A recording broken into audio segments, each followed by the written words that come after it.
En 1976, deux usines villeurbanaises produisaient 100 000 petites voitures tature par jour, deux miniatures d'acouture à la seconde, et 900 personnes, dont une majorité de femmes immigrées, assemblaient à la main les jouets dans lesquels toute une génération française a appris à rêver d'automobile.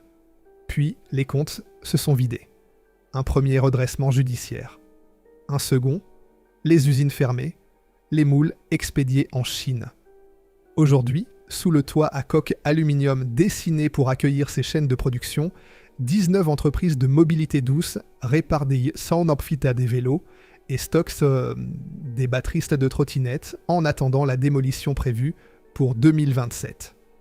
C'est l'histoire de trois frères lyonnais, fils d'un vendeur de fils d'or, qui ont écrit leur nom de famille à l'envers pour en faire une marque de jouets, Véron devenu Noref, nos rêves, et de la façon dont l'empire qu'ils ont bâti dans un fond de cour de Villeurbanne a perdu ses murs, ses ouvrières et son ancrage, tout en gardant son nom. Ce qui a disparu n'est pas la marque, c'est le circuit, 10 km, entre une usine de chimie et un atelier de moulage, où la couleur d'une voiture miniature était la couleur exacte de la vraie. Chapitre 1. Le pignon de l'horloger. Cette histoire commence dans la lumière froide de l'immédiat après-guerre, dans un appartement du 5e arrondissement de Lyon, au pied de la colline de Fourvière, où un neveu demande à son oncle de lui fabriquer une montre. L'oncle s'appelle Joseph Véron. Il est ouvrier chimiste à la Rhodiaceta de Vèze, l'un des grands sites industriels de la chimie lyonnaise, filiale de Rhône-Poulenc, posée sur la rive ouest de la Saône, dans un quartier où les cheminées crachent encore leur vapeur à toute heure du jour. Joseph est l'aîné d'une fratrie nombreuse. Au moins 4 garçons selon l'historien villeurbanais Alain Belmont dans son ouvrage Villeurbanne, 2000 ans d'esprit d'indépendance paru aux éditions Glénat en 2015. Joseph, Paul, Émile et possiblement un certain Pierre arrivé plus tardivement. Leur père était représentant en fils d'or, un commercial de la région Rhône-Alpes qui vendait aux soyeux et aux brodeuses de la Croix-Rousse ces fils précieux qui faisaient encore, dans les années 20 et 30, la richesse du quartier. La famille appartient à cette petite bourgeoisie laborieuse lyonnaise, ni misérable, ni notable, formée par le commerce textile et par l'industrie, cette classe qui connaît le prix des choses parce qu'elle les vend, et la valeur du travail parce qu'elle vit à côté de ceux qui le font. Émile, le plus jeune, né le 26 mars 1925, fréquente l'école de la Salle, institution catholique typique de la rive droite de la Saône. Joseph, lui, a les mains dans la chimie. Il connaît les résines. Il connaît les granulés. Il connaît la température à laquelle la matière plastique devient molle, malléable, et prête à prendre la forme qu'on veut lui donner. C'est dans ces mains-là que naît l'idée. Joseph, qui a accès aux résines plastiques de Rhône-Poulenc et qui possède une intelligence mécanique aiguisée par son métier, conçoit pour la montre-jouet un mécanisme d'une astuce particulière. Un pignon unique permettant de faire tourner à la fois l'aiguille des heures et celle des minutes, supprimant le second pignon habituellement nécessaire et divisant d'autant le coût de production. Un seul pignon au lieu de 2. Cela paraît insignifiant. Mais dans l'industrie du jouet bon marché, chaque centime compte, et un pignon en moins, c'est un jouet qui passe du prix inabordable au prix possible. Pour les enfants du quartier, l'illusion est parfaite. Leur petit cadran tourne pour de vrai. Le voisinage se l'arrache. Émile, le cadet, tempérament commercial, propose d'en organiser la vente. Paul, le frère intermédiaire, qui a roulé sa bosse dans le tampon en caoutchouc, un petit artisanat lyonnais alors prospère, ses ateliers de la presqu'île où l'on gravait des cachets pour les notaires, les pharmaciens, les administrations, apportera à partir de 1948 son savoir-faire en gravure et en moulage. La fratrie a tout, la matière première avec Joseph, la commercialisation avec Émile, les outils avec Paul, ne manque que le nom. Ils l'inventent en faisant ce que des milliers d'écoliers lyonnais avaient fait sur leur cahier. Ils écrivent leur patronyme à l'envers. Véron devient nos rêves. Anacyclique parfait du nom de famille, le mot a en outre le mérite d'évoquer phonétiquement nos rêves, les jouets de nos rêves d'enfants. Joseph, Émile et bientôt Paul déposent la marque en septembre 1945, selon les archives municipales de Villeurbanne, et installent un atelier en fond de cour dans le quartier des Iris, à Villeurbanne. Le site officiel de Norève et l'encyclopédie Wikipédia retiennent plutôt 1946. L'écart reflète vraisemblablement la différence entre la création informelle de l'atelier et l'enregistrement administratif. L'essentiel est ailleurs. Dans un fond de cour, avec de la résine, un pignon et le nom de famille écrit à l'envers, 3 frères lyonnais ont créé ce qui deviendra la première marque française de voitures Béthur miniature. Le choix de Villeurbanne n'est pas anodin. À l'est de Lyon, la commune est alors une ville ouvrière et industrielle, celle des gratte-ciel construits dans les années 30, ces immeubles tours de béton blanc qui faisaient la fierté de la municipalité et qui donnaient à Villeurbanne une allure de modernité que Lyon, enfoncé dans sa bourgeoisie textile et bancaire, n'avait pas. C'est une ville d'ouvriers immigrés, italiens, espagnols, portmouthenox, portugais, et d'une tradition manufacturière où cohabitent textile, chimie, mécanique. Les loyers y sont moins chers qu'à Lyon intramuros. La main-d'œuvre y était nombreuse. Et surtout, Villeurbanne est à un quart d'heure en tramway de la Rhodia-Seta de Vèze, ce qui permet à Joseph de continuer son emploi tout en lançant les soirs et les dimanches l'entreprise familiale. Nous sommes dans les premiers mois des 30 Glorieuses. La France sort exsangue de la guerre. Elle n'a plus d'or, plus de chevaux, plus de des matières premières, mais elle a un appétit de rêve. Le plan Marshall n'est pas encore signé. De Gaulle vient de quitter le pouvoir en janvier 1946. Les foyers français commencent à peine à imaginer qu'ils pourraient un jour posséder une voiture, et c'est précisément ce désir-là. Désir d'automobile, désir de modernité, désir de vitesse, que les frères Véron vont capturer dans du plastique teinté dans la masse. Mais pas tout de suite. Chapitre 2. Le miracle de la rhodialite. Entre 1946 et 1953, Norève ne fait pas de petites voitures.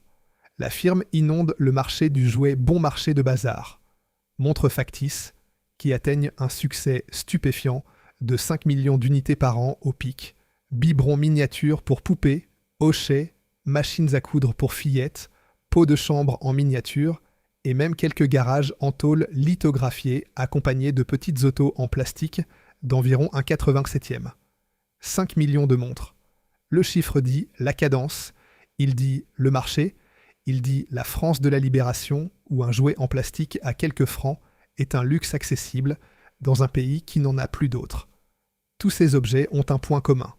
Ils sont moulés dans une résine particulière. La rhodialite, c'est le secret industriel de Norève. Et c'est la chimie lyonnaise qui le fournit. La rhodialite est une matière plastique mise au point par la firme Rhodia, filiale de Rhône-Poulenc, l'ancien employeur de Joseph. Elle présente 3 avantages décisifs. Elle est teintée dans la masse, la couleur est dans le granulé. On n'a pas besoin de peindre la pièce après moulage. Ce qui signifie que la couleur ne s'écaille pas, ne s'effrite pas, ne pâlit pas sous les doigts d'un enfant qui joue. Elle est légère, au point que Norève en fera son slogan. Légèreté, solidité, fidélité. Et elle permet une finesse de moulage que le Zamac, l'alliage de zinc utilisé par Dinky Toys et Solido depuis les années 30, ne peut tout simplement pas atteindre. Les arêtes sont plus nettes. Les courbes, sont plus fidèles. Les phares, les poignées de porte, les pare-chocs miniatures prennent dans la rhodialite une précision que le métal coulé refuse de donner. Et voici le détail qui fait toute la différence. Joseph Véron, en sa qualité d'ancien chimiste de Rhône-Poulenc, négocie avec son ancienne maison la modification des nuances de couleur des sacs de granulés livrés à l'atelier de Villeurbanne, afin de coller au plus près des coloris d'usine des constructeurs automobiles français. Un ingénieur chimiste de chez Rhodia ajuste les pigments dans le granulé pour que le bleu Norève soit le bleu Citroën, pour que le rouge Norève soit le rouge Simca. Une boucle exceptionnelle se met ainsi en place. Citroën sort un modèle dans une teinte précise, et quelques mois plus tard, la miniature Norève sort dans la teinte exacte. Pas une approximation. La couleur juste. La couleur d'usine. C'est un circuit court avant la lettre. De la chimie de Vèze à l'atelier de Villeurbanne, la matière fait moins de 10 km et elle arrive dans la bonne couleur. L'année 1953 est l'année charnière. Joseph se rend à la première foire des plastiques d'Oyonnax. Oyonnax, dans l'Ain, étant alors la capitale française du peigne et du moulage plastique, le lieu où l'industrie de la matière synthétique se montre et se mesure. Il y comprend que la technique a mûri suffisamment pour permettre la production en série, à grande cadence, de pièces complexes. Au retour, la décision est déprise. Norev va attaquer le marché de la voiture miniature. Le premier choix se porte sur Ford France. Ford éconduit poliment les industriels lyonnais.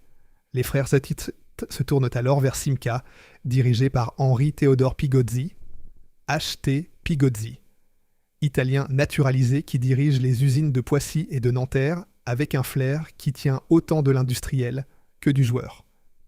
Pigozzi, séduit par l'audace de ses frères venus de Villeurbanne, donne son feu vert à la reproduction au 43e de la Simca 9 à Ronde, modèle 1951. Une amitié durable se nouera entre Pigozzi et Joseph Véron. Le patron de Simca a compris ce que beaucoup de constructeurs mettront des années à saisir. Chaque miniature vendue à un enfant installe dans son imaginaire la silhouette d'un modèle qu'il achètera peut-être un jour, adulte. La miniature est une publicité qui se paie elle-même. La ronde Norev est numérotée modèle numéro 1. Elle est en rhodialite teintée dans la masse, dotée d'un châssis métallique pour donner du poids à l'objet, livrée dans une boîte unitaire à son nom, chose rare à l'époque, la concurrence vendant par boîte de 6 aux détaillants sans cérémonie. Elle s'arrache. Le slogan apparaît sur l'étiquette « Légèreté, solidité », qui deviendra bientôt « Légèreté, solidité, fidélité ». Le succès ouvre les portes des autres constructeurs. Dans l'ordre sortent la Ford Vedette, modèle 54, avec un cachet sur la boîte indiquant la couleur du modèle à l'intérieur, un détail d'orfèvre commercial que personne d'autre ne fait. Puis la Citroën 15-6 familiale, un choix audacieux puisque Norev mise sur un modèle ressorti par Citroën au salon de 1953 après avoir été abandonné pendant la guerre. Puis la Panhard Dyna Z, avec une innovation qui deviendra signature visuelle de la marque. Une antenne radio miniature, plantée sur le toit comme sur la vraie. Puis la Renault 4 chevaux luxe, autorisée par Renault qui avait pourtant un contrat d'exclusivité avec la CIJ, la compagnie industrielle du jouet, mais ce contrat ne couvrait que les miniatures en Zamac, ouvrant la brèche pour le plastique de Norev. Puis la Simca Versailles. Puis la Simca Trianon. Puis la Peugeot 203 et la Peugeot 403. Chaque modèle est numéroté chronologiquement. Le catalogue s'épaissit mois après mois. Et chaque numéro de plus est un constructeur de plus qui a ouvert ses portes à la petite firme de Villeurbanne. Et puis, fin 1956, sort le modèle qui marquera les esprits, la Citroën DS 19.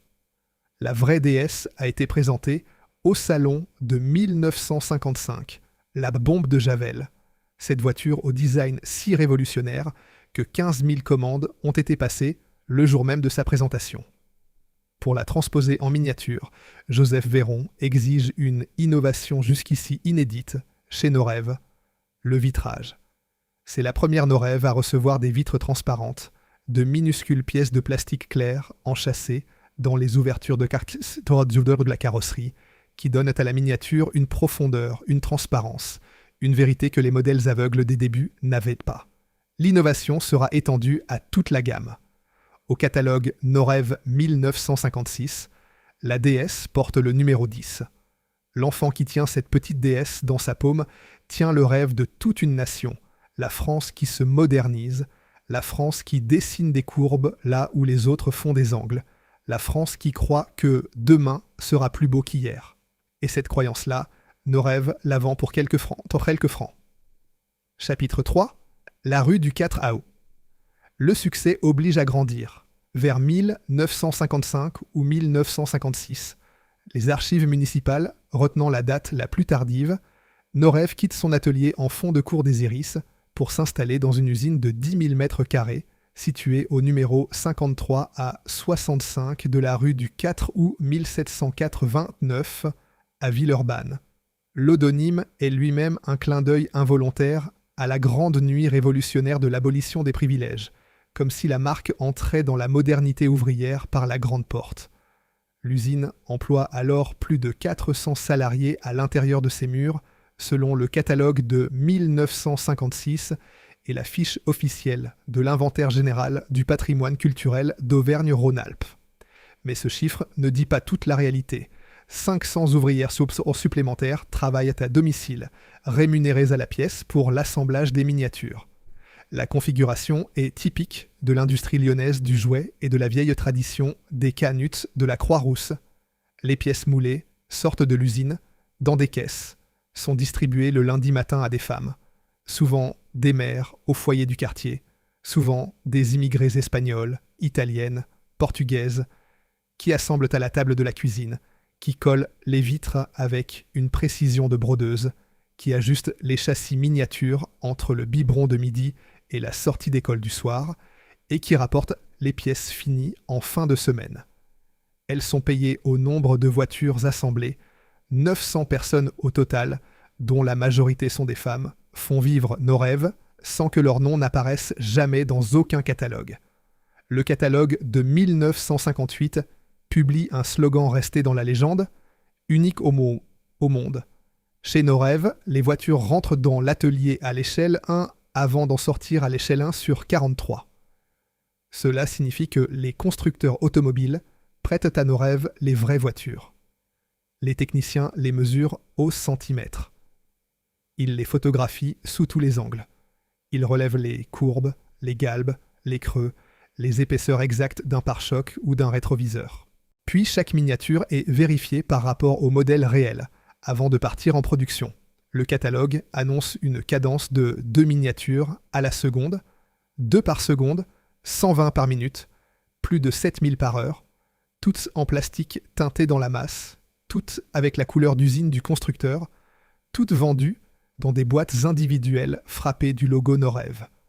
Le témoignage le plus précieux dont nous disposions sur la vie à l'intérieur de ces murs est celui de Carmen, prénom d'emprunt, recueilli en 2010 par Cécile Mathias pour le centre culturel Le Riz de Villeurbanne.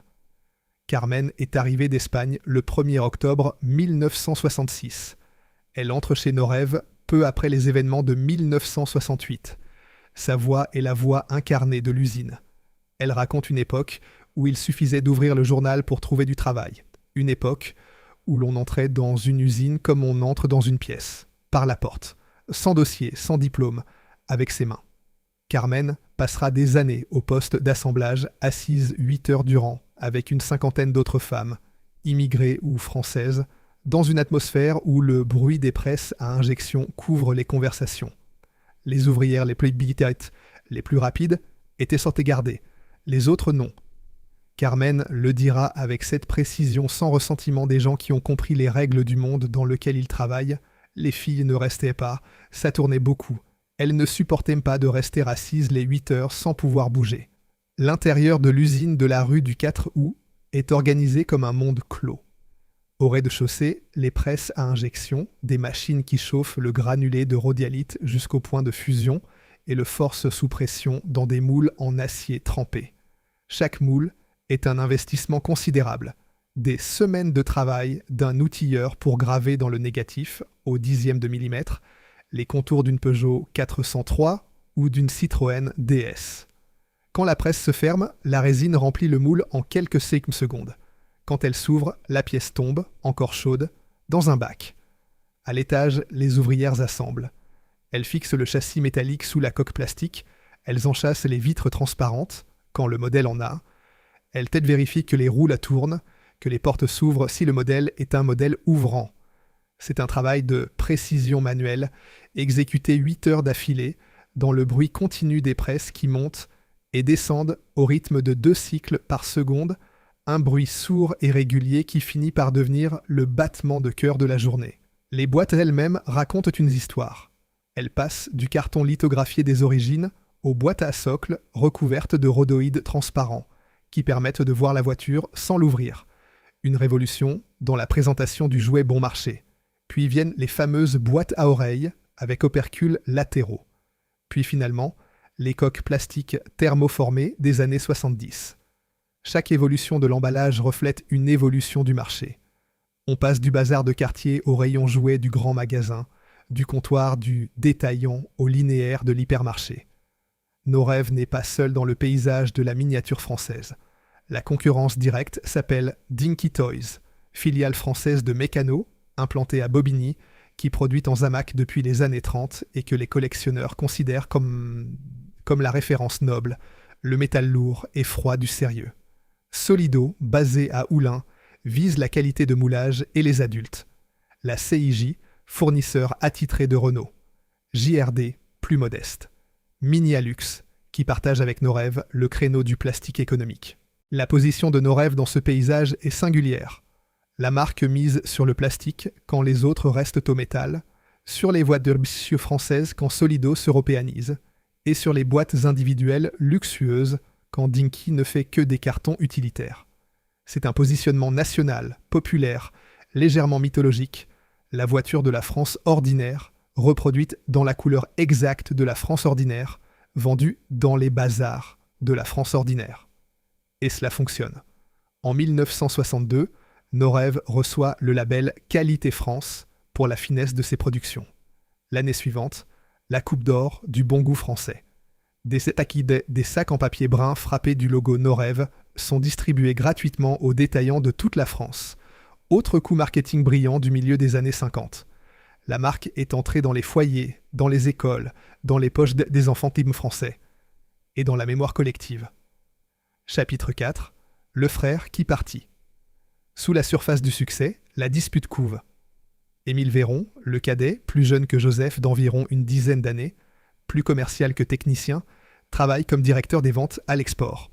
Mais, selon ses propres mots, recueillis sur le site Majorette Railroute, qui rassemble des témoignages familiaux, en 1960, les trois frères ne s'entendent plus du tout sur les stratégies à adopter, et je ne pouvais pas rester dans une entreprise que je ne contrôlais pas. La ligne de fracture est la suivante. Joseph veut rester sur la qualité, le détail, la fidélité au modèle français, la reproduction exacte de la voiture réelle dans la couleur réelle à l'échelle 43e. Émile veut viser le mass market mondial, le jouet bon marché à grande diffusion, en Zamac, à plus petite échelle, vendu dans les hypermarchés par palettes entières. C'est la querelle qui va définir deux entreprises pendant un demi-siècle. Fidélité contre conquête, minutie contre volume, Villeurbanne contre le monde. Le 30 septembre 1961, Émile Véron immatricule au registre du commerce de Lyon une entreprise nouvelle, Railroute Jouets. Officiellement, l'objet social comprend train miniature, voiture, Scooby-Doo, hula hoops et porte-clés. L'objectif réel est limpide. Émile veut faire mieux que ses frères dans le segment de la petite voiture massive, à des échelles plus réduites, entre un 65e et un 75e, en Zamac et plastique combinés. En 1964, sortent les premières Totem voitures portant le nom Majorette comme sous-marque. En 1966, la firme prend officiellement le nom de Majorette. C'est, selon la légende familiale, Marie-Louise Colomb, la femme d'Émile, épousée le 26 juin 1946, qui suggère le nom évocateur des majorettes américaines. Les premières usines sont à Caluire et Cuire, au 21-23 avenue Barthélemy-Timonier, où la production grimpe rapidement à 220 000 petites voitures par jour. La firme déménagera 3 fois avant de bâtir un site neuf à Rillieux-la-Pape dans les années 70, puis une implantation en Thaïlande et une troisième à Paredes, près de Porto, au Portugal, dans la seconde moitié des années 80. Il faut prendre la mesure de cette singularité française. Deux fratries d'une même famille lyonnaise fâchées lancent à 20 km l'une de l'autre les deux principales marques françaises de voitures miniatures qui domineront le marché national pendant 30 ans. Les enfants français des années 70 avaient, dans leur poche d'écolier, indifféremment des Norève et des Majorettes, sans savoir que leurs petites voitures provenaient d'un seul et même conflit familial. Il y avait, dans les écoles villeurbanaises, des querelles entre Gone Norève et Gone Majorette. Les Gone étant le mot lyonnais pour les gamins, qui rejouaient, sans le savoir, la dispute entre Joseph et Émile. Émile, lui, devient un patron d'envergure. Il entre en bourse à Lyon en 1977, rachète Solido la même année, sauf la gamme militaire par antimilitarisme personnel, distribue des actions à ses salariés et devient leader mondial du segment 3 pouces. Chevalier de la Légion d'honneur, officier de l'Ordre national du mérite, il publie en 1984 un livre-programme de 192 pages aux éditions Albin Michel intitulé « Pour en sortir ». Le pavé dans la mare par un grand chef d'entreprise. Il fonde un mouvement politique baptisé « Réussir » et envisage sérieusement de se présenter à la présidentielle de 1988, allant jusqu'à louer le stade Gerland à Lyon pour y tenir un meeting nocturne avec écran géant. Le projet n'aboutit pas. Émile Véron meurt le 20 novembre 2013 à Saint-Bernard, dans l'Ain. Il avait 88 ans. Mais tout cela, c'est l'histoire de Majorette. Notre histoire, c'est celle du frère qui est resté. Celle de Joseph, dans l'usine de la rue du 4 août, avec ses moules, ses sacs de rhodialyte et sa conviction que la fidélité au modèle français valait davantage que la conquête du monde. La suite dira si cette conviction suffisait. Chapitre 5. L'empire des 100 000 voitures par ceinture par jour. À la fin des années 60, la rue du 4 août ne suffit plus. Joseph Véron commande aux architectes lyonnais Jean Favier et René Genin une seconde usine, aux 2 rues de Combrousse, dans le quartier de la Soie de Villeurbanne. Un ancien quartier de tisseurs et de soyeux, comme si le plastique venait prendre la relève de la soie dans une ville qui n'a jamais cessé d'être industrielle. Les permis de construire sont déposés en 1965.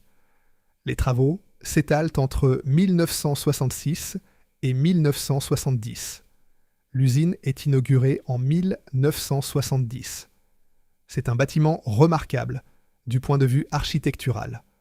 La couverture est une shed à coque aluminium en double coque, technique dérivée des recherches de Jean Prouvé pour l'imprimerie MAM de Tours dans les années 50, laquelle est inscrite au titre des monuments historiques depuis mars 2000. Le système, fabriqué par la filiale Studal d'Aluminium français, allège la toiture, laisse entrer la lumière du nord par de grandes baies vitrées et donne à l'usine cet aspect ondulé caractéristique, ces vagues d'aluminium qui semblent figer le mouvement au-dessus des chaînes de production. Les façades sont en bardage aluminium. L'ensemble est un bel exemple d'architecture industrielle de la fin des 30 glorieuses. Une usine qui ne se contente pas de produire, mais qui dit par sa forme même que ce qui se fait à l'intérieur mérite un toit digne. La capacité de production de la seconde usine, à elle seule, est de 100 000 petites voitures par jour. 100 000, chaque jour. En 1971, Norev opère un tournant industriel décisif avec le lancement de la série Jetcar.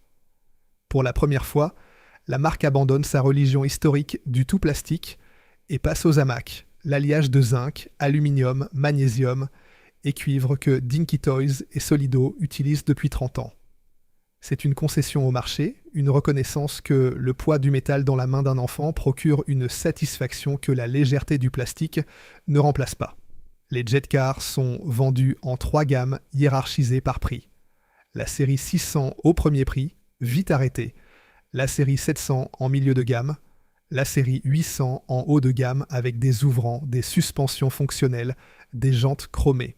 À côté, la Mini-Jet ou environ un 66e, concurrente directe des Majorettes du frère Émile, ironie de l'histoire, et la Maxi-Jet consacrée aux camions. La gamme Plastigam continue le plastique pour les puristes. Joseph n'a pas renié la rhodialyte, il a simplement ajouté le métal au vocabulaire. 1976 est l'année de l'apogée absolue. Le catalogue compte plus de 150 modèles. Automobiles, camions, tracteurs, caravanes, engins de travaux publics, pompiers, véhicules militaires. Certains modèles seront produits à plus d'1 million d'exemplaires chacun.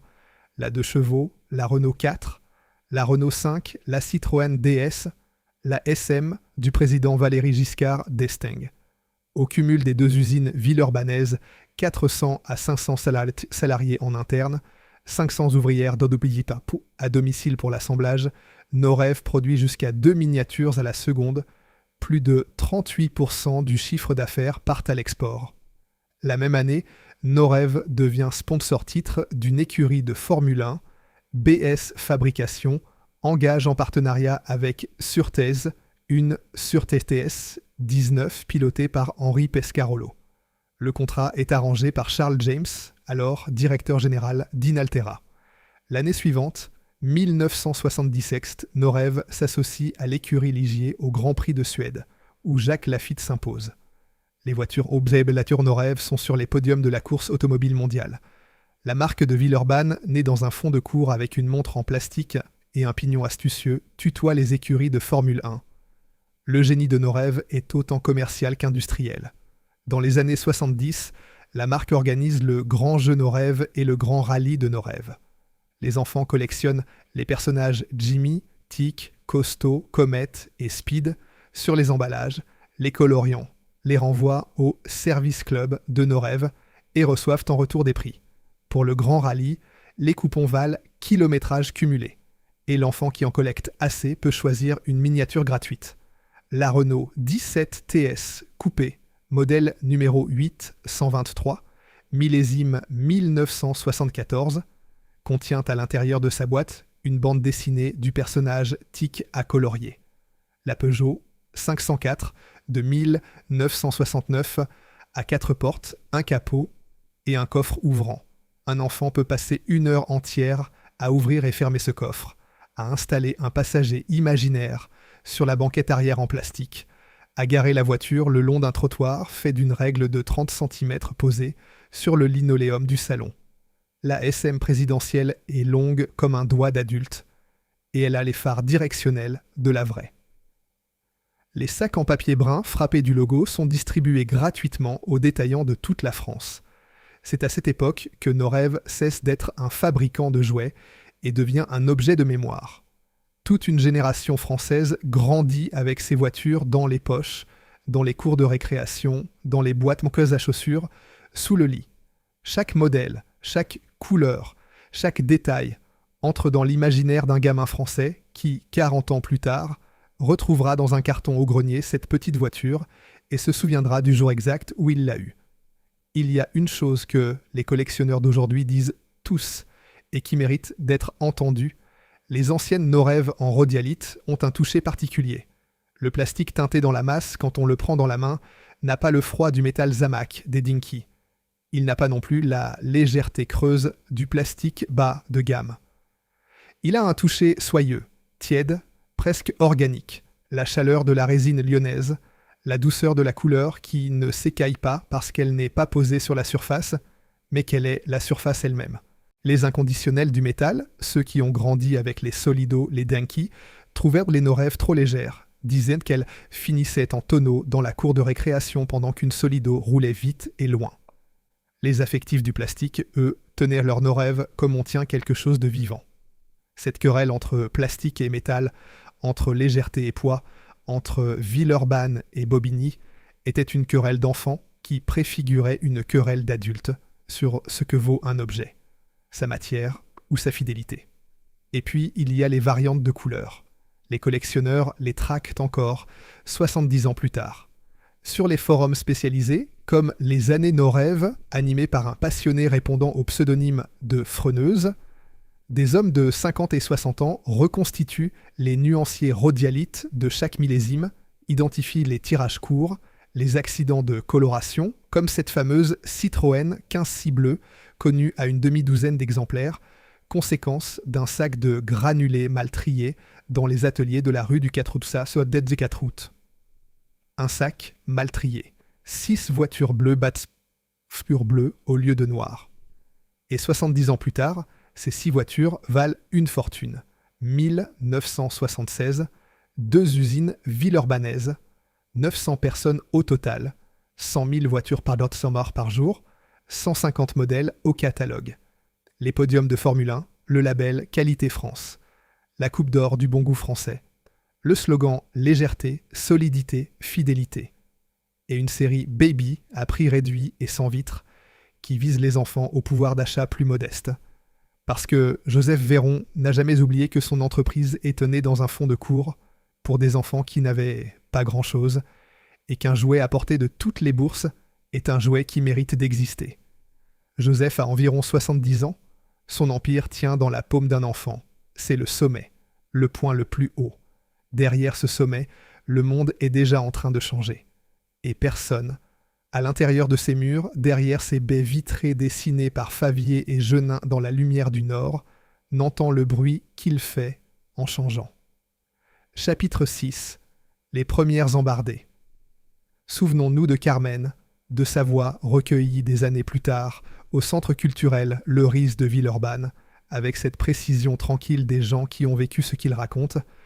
Nous avons connu un moment difficile en 1974 où nous n'avions pas de travail. On ne savait pas pourquoi, l'information ne nous arrivait pas. Je suis resté plusieurs semaines à faire semblant. Les ouvrières les plus rapides, celles qui ne posaient pas de problème, on nous a laissé faire semblant et on nous a gardés. Il y en a qui ont été renvoyés et d'autres qui sont partis d'elles-mêmes. Faire semblant, pendant des semaines. À l'intérieur d'une usine qui produit 100 000 petites voitures Boba par jour, des ouvrières font semblant de travailler parce qu'il n'y a plus de travail et personne ne leur explique pourquoi. L'information ne leur arrive pas. C'est 1974, l'année qui suit le premier choc pétrolier d'octobre 1973. La hausse brutale du prix du pétrole frappe l'industrie plastique de plein fouet. Le coût du polypropylène et du polystyrène augmente, les budgets jouets des familles se contractent, et dans l'usine de la rue du 4 août, les ouvrières font semblant. Puis 1978 arrive, et avec elle, ce que l'historien Alain Belmont, dans sa chronique pour le portail Viva Villeurbanne, appelle la première embardée sérieuse de nos rêves. Plusieurs phénomènes convergent, et chacun d'entre eux suffirait à fragiliser une entreprise de cette taille. La concurrence de Majorette se durcit. L'entreprise du frère Émile est devenue redoutable. Entrée en bourse à Lyon en 1977, rachat de Solido la même année, inondation des rayons des hypermarchés en plein essor, Carrefour, Mammouth, Continent, ces cathédrales de la grande distribution qui reconfigurent le commerce français et qui imposent des marges arrière, des volumes, des prix que seuls les industriels capables de produire par centaines de milliers peuvent supporter. Norev, qui avait bâti son empire sur les magasins de jouets de centre-ville et de bourg, sur le détaillant qui connaît le nom du gamin et qui lui recommande la dernière Peugeot 504, se retrouve désintermédié par des acheteurs centraux qui ne connaissent que le prix au mille et la rotation du linéaire. Les goûts des enfants changent. Les jeux de société, Monopoly, Risk, captent une part croissante des budgets jouets.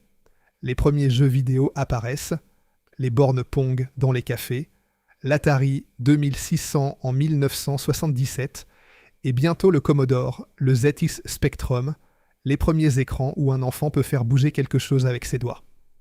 La voiture miniature, celle qu'on pousse sur le linoléum du salon en imitant le bruit du moteur avec la bouche, devient soudain un peu vieillerte l'école. Pas ringarde, pas encore, mais démodée, comme un jouet qui appartiendrait au monde des pères plutôt qu'à celui des fils. Et puis, les premières miniatures voitures de Hong Kong arrivent de Botic Knipe sur le marché européen. Elles ne sont pas très belles. Elles n'ont pas la finesse d'une Norev, ni le poids d'une Solido. Mais elles sont imbattables sur le prix. La Chine continentale n'est pas encore industriellement en jeu, pas encore, mais la dynamique est lancée, et dans les bureaux d'achat des hypermarchés, on commence à comparer les prix aux centimes. Les déficits apparaissent, les caisses d'identité se vident, l'usine qui produisait 100 000 voitures Mazek par jour commence à tourner à vide. Et il y a autre chose, quelque chose que Joseph Véron, depuis son bureau de la rue du 4 août, ne peut ni contrôler, ni même voir clairement. Le rapport de force entre fabricants et distributeurs s'est inversé. Dans les années 50 et 60, c'était le fabricant qui avait le pouvoir. Norev faisait les modèles, fixait les prix, choisissait ses détaillants, envoyait ses représentants avec leurs valises pleines de boîtes à oreilles. Le détaillant du centre-ville était un partenaire. Il connaissait la gamme. Il conseillait les parents. Il rangeait les Norev sur l'étagère du fond à hauteur d'enfant, et il savait que chaque boîte vendue était une boîte que le gamin reviendrait acheter le mois suivant. Avec l'hypermarché, c'est l'acheteur central qui décide. Il compare les prix au centime, il impose des marges arrière. Il veut des palettes, pas des caisses. Il veut des références qui tournent, pas des miniatures qui s'accumulent. Et quand Norev ne peut pas s'aligner sur les prix de Majorette, qui a les volumes pour écraser les coûts unitaires, ou sur les prix des productions de Hong Kong, qui n'ont ni charge sociale ni coût de la rhodialite lyonnaise, l'acheteur central ne passe pas la commande. La place sur le linéaire, cette bande de moquettes de 80 cm entre le rayon Lego et le rayon jeux de société, est la ressource la plus disputée du commerce de jouets français. Et Norev, progressivement, la perd. Chapitre 7. La famille Fischer reprend le volant. En 1980, un premier redressement judiciaire frappe Norev. Les effectifs tombent à environ 300 personnes, contre 900 au sommet. Pour sauvegarder la marque, les salariés, avec Joseph Véron qui demeure président, fondent une structure parallèle, Ludorev. Cette société se présente sur les boîtes de Jetcar de la fin des années 80 comme locataire gérant de Norev. Le montage est classique dans l'industrie française en difficulté. Une nouvelle entité reprend l'exploitation de la marque et de l'outil industriel, permettant de continuer la production sans porter le poids des dettes accumulées par l'ancienne structure. Mais le système révèle la faiblesse autant qu'il la masque. Ludorev devient le véhicule par lequel les anciennes productions françaises sont écoulées, tandis que des nouvelles offres fabriquées en Chine commencent à apparaître sous la marque Norev. Le mythe du « Made in France » intégral commence à se fissurer. Une partie de la production migre vers Hong Kong, les moules les moins complexes d'abord, les gammes d'entrée de prix, celles où le client ne regarde pas d'où vient le produit, mais combien il coûte. Selon les archives nationales, la transition s'étale sur plusieurs années, entre 1981 et 1983. Le processus est discret. Rien ne l'annonce dans la presse. Rien ne le signale aux collectionneurs. Un jour, la boîte dit « Made in France ». Un autre jour, elle dit « Made in Hong Kong ». Et entre les deux, personne ne marque le moment où la bascule s'opère. En 1981, Norev réintroduit certains anciens modèles plastiques sous l'étiquette Plastigam. Un retour aux sources motivé par la nostalgie naissante des collectionneurs adultes qui commencent à chercher dans les brocantes les Norev de leur enfance. Mais la gamme Plastigam s'arrête vers 1984. La nostalgie ne suffit pas à faire tourner une usine. Puis vient 1986, l'année du basculement. Norev dépose son bilan une seconde fois, fragilisé par 10 ans de baisse, par la concurrence des nouveaux venus d'Extrême-Orient, par l'érosion du marché du jouet traditionnel. Au tribunal de commerce de Lyon, 2 candidats à la reprise se présentent. Le premier est Majorette, l'entreprise du frère Émile. Le frère qui a claqué la porte 25 ans plus tôt, qui a bâti son propre empire en faisant exactement ce que Joseph refusait de faire. Le mass market, le Zamac bon marché, l'hypermarché. Émile veut racheter Norev. Le blog Automobile FR, dans son hommage funèbre à Émile en 2013, rapporte l'épisode. Joseph aurait, par tous les moyens disponibles, refusé que la maison fondée par lui revienne entre les mains du frère parti. Le rachat par Majorette est évité de justesse. Le second candidat, celui qui l'emporte, s'appelle Mark Fischer. Mark Fischer est gendre de la famille Véron. La majorité des sources le présentent comme gendre de Joseph, mais la communication officielle de la marque, reprise sur le portail ADDRPZBWS, indique que son fils Axel est petit-fils de Paul Véron et fils de Marc. Ce qui ferait de Marc le gendre de Paul. Le frère intermédiaire, celui du tampon en caoutchouc, celui qui avait apporté son savoir-faire en gravure au premier jour de l'atelier des Iris. Mark Fischer est lui-même issu du monde des matières plastiques. Le site américain Citroën Vie indique son métier d'origine comme négociant en résine. Mark Fischer prend la présidence en 1986. Joseph Véron, qui approche les 80 ans, lâche enfin le volant après plus de 40 ans de direction. Joseph reste néanmoins président de Ludorev, un dernier fil, un dernier lien entre le fondateur et la marque qu'il a créée dans un fond de cour avec un pignon de montre et un sac de rhodialite. La stratégie Fischer est claire, et elle a le mérite d'être lucide. Abandonner le marché du jouet pour enfants, viser celui du collectionneur adulte. L'idée, que la voiture miniature comme jouet d'enfant a presque disparu, mais qu'elle connaît une seconde vie chez les adultes nostalgiques de 40 ans qui veulent retrouver les objets de leur enfance, est juste. Mark Fisher modifie progressivement les outillages des anciennes miniatures pour fabriquer des voitures de collection aux standards modernes. Les boîtes deviennent plus luxueuses. Les modèles s'enrichissent de pièces rapportées, rétroviseurs chrome, essuie-glaces, antennes fines. Le niveau de détail grimpe, le redressement s'opère par étapes. En 1989, reproduction d'une Simca emblématique. En 1994, Norev reçoit la médaille d'or au Salon mondial du jouet de Nuremberg pour sa Bugatti EB 112, une consécration internationale qui dit que la marque de Villeurbanne sait encore faire quelque chose que les autres ne font pas. La même année, Norev se lance dans la reproduction des modèles réduits du Tour de France, les voitures suiveuses, les caravanes publicitaires, tout l'attirail du mois de juillet français transposé au 43e. Mais le redressement commercial ne suffit pas à sauver les murs. Car la logique économique est implacable. Tant que les moules sont à Villeurbanne, les coûts de production restent au compte français. Salaire tom français, charges sociales françaises, loyer villeurbanais, énergie française. Mark Fisher le sait, les acheteurs chinois et hongkongais qui viennent le démarcher au salon de Nuremberg le savent aussi. Une miniature moulée à Villeurbanne coûte 3 ou 4 fois plus cher à produire que la même miniature moulée à Shenzhen. Et le collectionneur adulte, aussi nostalgique soit-il, n'est pas prêt à payer 3 ou 4 fois le prix pour un « Made in France » qu'il ne vérifie pas toujours en retournant la boîte. Entre 1987 et 1991, les deux usines villeurbanaises continuent de fonctionner, mais au ralenti. Les moules les plus récents sont déjà envoyés en Chine pour les premiers tirages sous-traités. Les anciens moules, ceux des Simca, des DS, des Renault 4, ceux que Joseph avait fait graver dans l'acier trempé des années 50 et 60, restent à Villeurbanne comme des reliques d'un monde en train de finir. La production française décline année après année, et chaque année, la part chinoise augmente d'autant. C'est un processus lent, sans point de rupture spectaculaire, sans les grèves et les occupations qui ont marqué d'autres fermetures industrielles françaises. La production se déplace comme l'eau s'écoule d'un récipient percé, sans bruit, sans mouvement visible, mais avec une direction qui ne laisse aucun doute. Chapitre 8. Les portes qui se ferment. La chronologie des derniers jours du Norev villeurbanais, telle qu'elle peut être reconstituée par recoupement des sources, est celle d'un effacement progressif, pas une chute brutale, mais un lent rétrécissement, comme un vêtement qui se défait fil après fil.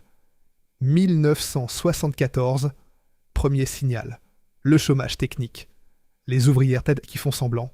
1978, déficit durable. Premières alertes financières, l'embardé. 1980, premier redressement judiciaire. Création de Ludorev par les salariés. Effectif tombé à 300. 1986, second dépôt de bilan. Reprise par Mark Fisher. Tentative avortée de rachat par Majorette. Joseph Véron, à environ 80 ans, lâche la direction. 1987 à 1991, production villeurbannaise déclinante. Transfert progressif vers Hong Kong, puis vers la Chine continentale. Selon le site américain Citroën Vie, une tentative de production en Argentine est même envisagée brièvement. Et puis 1991, la fin. Norev ferme les deux usines villeurbanaises. Celle de la rue du 4 août 1789, où tout avait commencé, les premiers moules, les premières presses, les premières Simca Aronde modèle numéro 1, les premières boîtes à oreilles, Carmen et ses 50 collègues assemblant 8 heures par jour dans le bruit des presses à injection. Et celle de la rue de Combrousse, dans le quartier de la Soie, l'usine aux 100 000 voitures par jour, le shed à coque aluminium dessiné par Favier et Genin, la lumière du Nord traversant les baies vitrées, les lignes de production qui tournaient à 2 miniatures à la seconde. Fermées. Vendues. Les bâtiments passent à d'autres propriétaires. Les machines sont démontées ou abandonnées sur place. La marque déménage vers un siège modeste, à la Croix-Rousse, à Lyon, avec une trentaine d'employés. Au sommet, 900 personnes. À la fermeture, une trentaine. En 15 ans, une usine qui faisait vivre des familles entières du quartier des Iris et du quartier de la Soie s'est réduite à un bureau et une poignée de designers.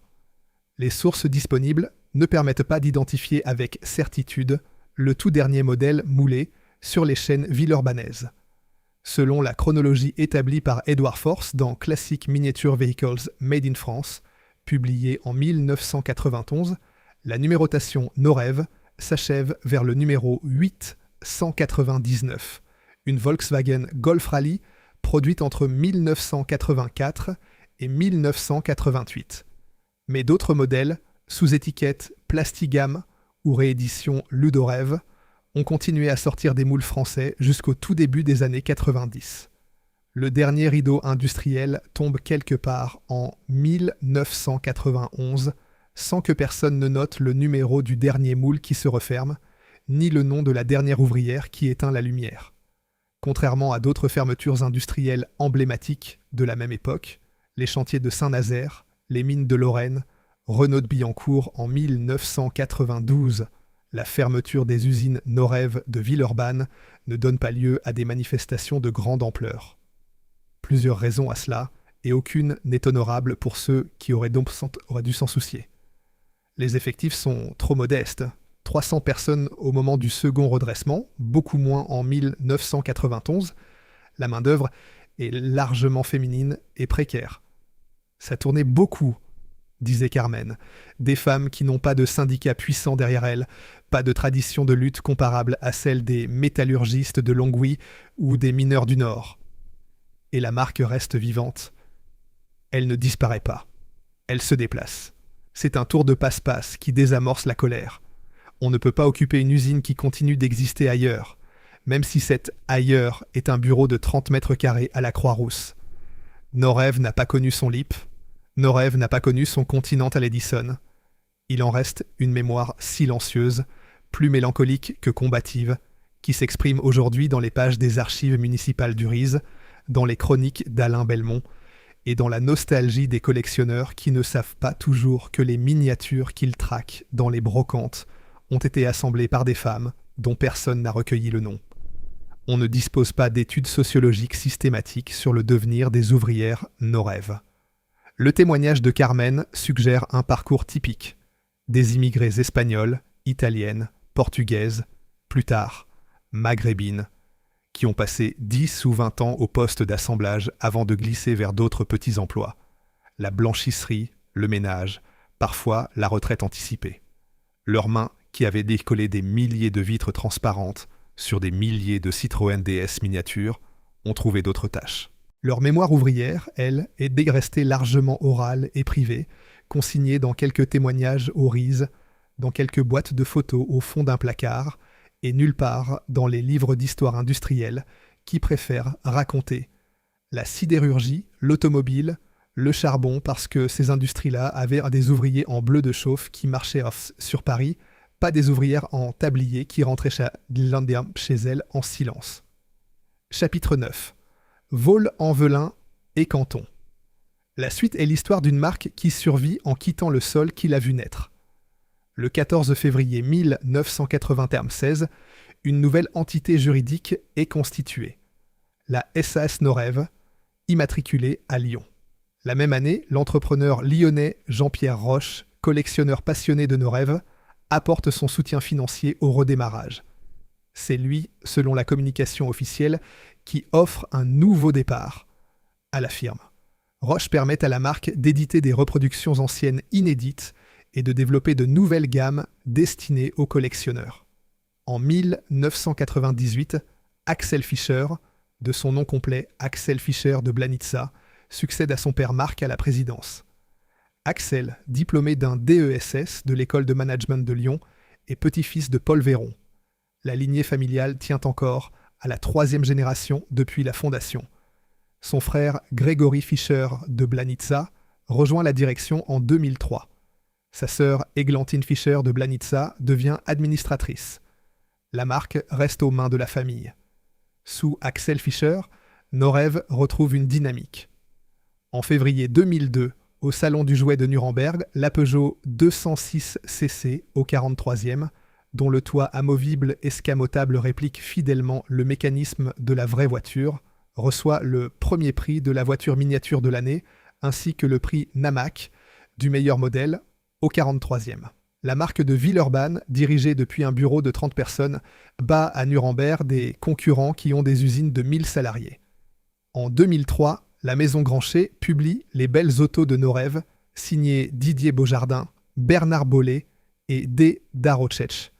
La première grande synthèse historique de la marque, qui transforme un fabricant de jouets en objet patrimonial. En 2004, le nouveau siège social est inauguré au 70-72 avenue de Belaine, à Vol-en-Velin, à 4 km seulement du berceau villeurbanais. Un bâtiment industriel modeste, sans la grandeur de la rue de Combérousse. Un studio de design, des bureaux, un petit espace d'archives. La marque a quitté définitivement le berceau historique. En 2005, Mark Fisher décède. Axel poursuit seul. Le mouvement de délocalisation, amorcé dès les années 80, culmine en 2009 avec l'inauguration d'une usine Norev en Chine. La conception, le dessin, le choix des modèles continuent d'être pilotés depuis Vaux-en-Velin. La fabrication, elle, est désormais entièrement asiatique. Les couleurs qui étaient jadis ajustées par un chimiste de Rhône-Poulenc, dans un sac de granulés rhodialite livré par camion depuis Weiss, sont désormais réglées par un fichier numérique transmis par courrier électronique à un sous-traitant de la province du Guangdong. Sous Axel Fischer, Norev rachète et réédite plusieurs marques disparues. En 2005, acquisition du fonds de commerce de Provence Moulage, de la liquidation judiciaire de l'entreprise marseillaise pour un prix stipulé de 60 000 €.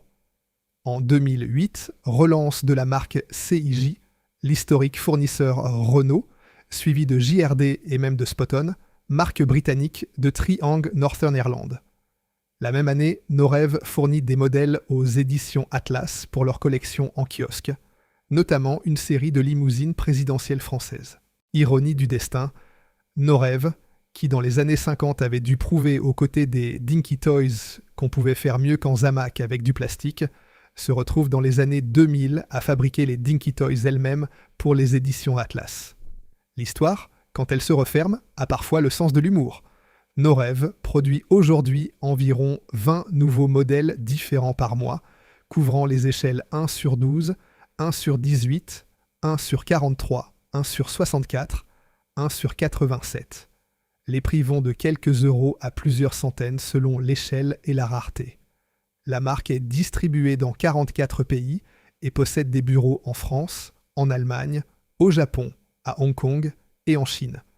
Le chiffre d'affaires de la SAS Norev s'élevait à 15 millions d'euros au bilan 2018, avec un résultat net d'environ 422 asabamigi euros et un effectif de 23 personnes au siège.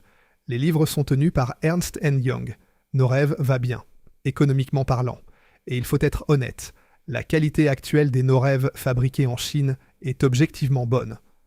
Le blog de la FFVE, en janvier 2026, parle de remarquable finesse et fidélité des lignes, marque de fabrique depuis les débuts de l'entreprise, et d'un positionnement bien choisi à mi-chemin entre les marques premier prix et le très haut de gamme. Les rééditions au 18e de la Citroën SM et de la DS 23 sont régulièrement cités comme des modèles de référence. Les modèles ouvrant au 12e et au 18e offrent un niveau de détail. Intérieur, moteur, passage de roues, que les Norev villeurbanaises ne pouvaient techniquement pas atteindre. L'outillage numérique, la précision des machines-outils chinoises, la peinture multicouche appliquée par robot, tout cela donne un résultat que Joseph Véron, avec ses sacs de rhodialite et ses moules en acier trempé, aurait admiré. Le passionné lyonnais qui collectionne les vieilles rhodialites et le passionné qui achète chaque mois la nouvelle sortie chinoise au 43e ne sont pas opposés. Ils participent au moins d'une même histoire continue où la qualité a changé de nature plutôt que de niveau. Ce qui s'est perdu, ce n'est pas la précision, c'est l'ancrage. C'est la circulation de la matière première entre une usine de chimie de Vèze et un atelier de moulage de Villeurbanne, un circuit de 10 km où le chimiste connaissait le mouleur et le mouleur connaissait le constructeur. C'est le Made in Villeurbanne, qui n'était pas un slogan marketing, mais un fait géographique.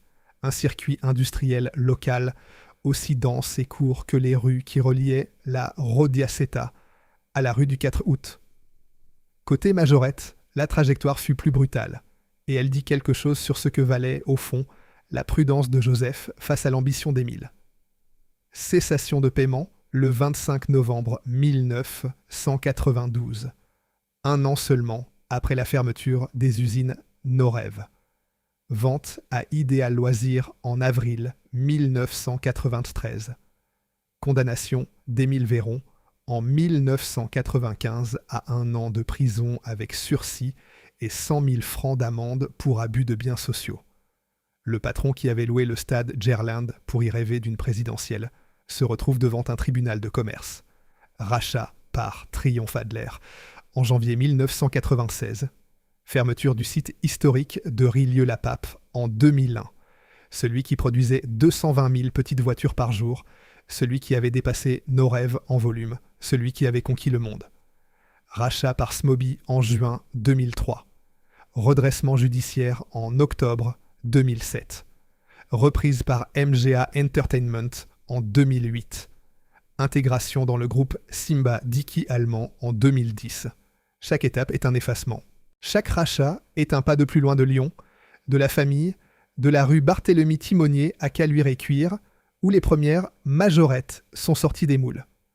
Aujourd'hui, Majorette est une marque allemande, fabriquée en Thaïlande, distante de toute racine lyonnaise. Le nom existe, mais le lien entre le nom et le lieu, entre la marque et la ville, entre le jouet et la main qui l'a moulé, ce lien est rompu. La querelle des frères s'est résolue par la résistance silencieuse du patrimoine. La marque qui voulait conquérir le monde a été avalée par le monde. La marque qui voulait fidèlement reproduire la France est restée, dans son cœur juridique et émotionnel, française. C'est Joseph qui, en quelque sorte, a gagné. Chapitre 10. Le Grand Plateau. Le sort des bâtiments raconte une dernière fois l'histoire. Et dans cette histoire-là, c'est l'architecture qui porte le deuil. L'usine de la rue du 4 août 1789 a été vendue après 1991. Elle a connu plusieurs reconversions, de celles qui transforment un lieu de production en lieu de commerce, puis en lieu de rien. Elle a été partiellement démolie ou transformée.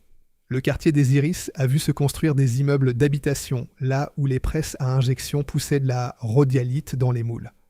Les nouveaux habitants ne savent pas ce qui se fabriquait là avant eux. Ils garent leurs voitures, des vraies, pas des miniatures, sur le sol qui a produit pendant 40 ans les petites voitures de la France entière. L'usine de Combrousse, dans le quartier de la Soie, a connu un destin plus emblématique et plus cruel, précisément parce qu'il n'est pas encore achevé.